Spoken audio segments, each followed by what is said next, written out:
Hello students, तो आज हम बात करने वाले हैं इफेक्ट ऑफ यूनिफॉर्म सरचार्ज और line load on कूलमन्स construction.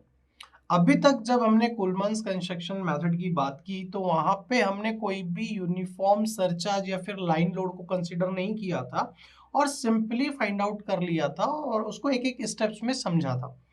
But जब हम बात करते हैं कि कुलमन मेथड की, जहाँ पे यूनिफॉर्म सरचार्ज या फिर लाइन लोड है, तो ये मेथड इजीली एक्सटेंड हो जाता है और इंक्लूड करता है किसी भी टाइप की यूनिफॉर्म सरचार्ज और लाइन लोड जो कि आपके बैकफिल में अप्लाइड हो रहा है।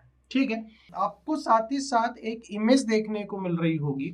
उस इमेज को ध्यान से देखिएगा और आपको एक स्मॉल क्यू दिख रहा होगा जो कि आपका एक लाइन लोड लग रहा है। ठीक है ना, वो आपको डायग्राम कंटिन्यू जब तक लेक्चर चलेगा वो आपको प्रॉपर पॉपअप होएगा।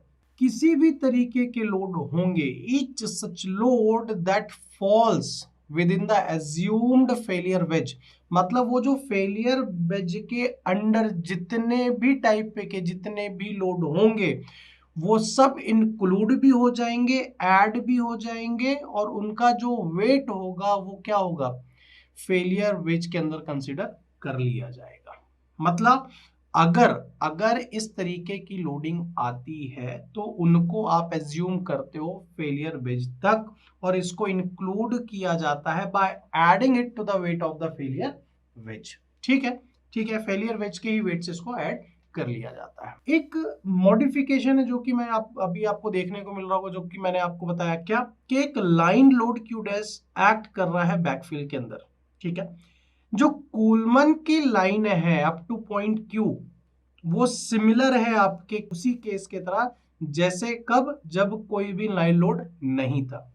बट वहीं पे कैपिटल क्यू पॉइंट आपको दिख रहा होगा, उस कैपिटल क्यू पॉइंट के टाइम पे वो क्या हो जाएगा, वो डिसकंटिन्यूअस हो जाएगा। क्यों?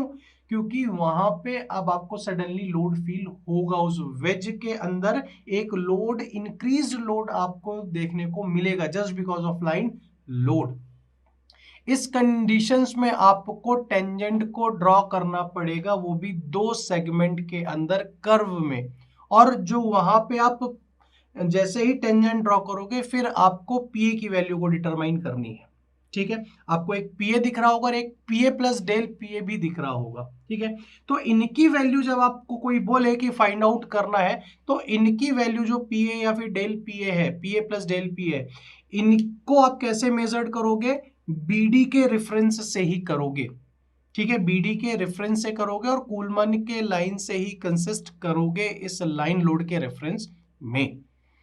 तो अगेन मैं आपको यही बताना चाह रहा हूं कि अगर वेट ऑफ वेज के अंदर है तो इसको आप एज्यूम कर लेंगे, लाइन लोड को भी और यूनिफॉर्म सरचार्ज को। वेज के वेट के अंदर अगर वो फॉल नहीं कर रहा, बाहर है, तब वहां पे आप डायरेक्टली इसका कैलकुलेशन नहीं कर सकते हो।